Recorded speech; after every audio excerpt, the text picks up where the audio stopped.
হ্যাঁ ভাই হ্যাঁ তুমি এনে দৌড়িস তোমার তো আমি খুঁজি তো কথার কাম আছে কি কবি কদি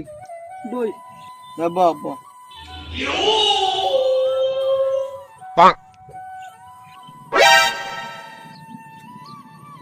হ্যাঁ ভাই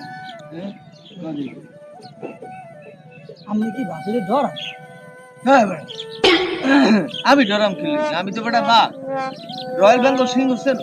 ঘরে ঢোকলে সোজা কথা থরথরাই কাঁপে হেতোটা আমি বুঝিত পারবো না কথা বোঝো আমি ডরাম কা হারা দিন থেকে পাও ধরিয়ে আইতে যাইতে সালাম দেয় 14টা কিন্তু আমি ডরাই বেটা গুম গাজানি গুমের বেটা আমি ডরাম কি আমারও ডরাইবে না কুল আমি ঘরে গেলে সোজা কথা ও তো ভালো আর বাপ মা 14 গোষ্ঠী থরথরাই কাঁপে কথা বোঝো ভাবি শুনছেন তুই ফোনটা খা তুই এই কামটা মারিল তুমি দেখা তুমি দেখা পুরো লাফাইলে এ বড়া মোহ সাফা মারলে তো কম মারে কেউ একাল বেশি মারে মোর মার দিয়ে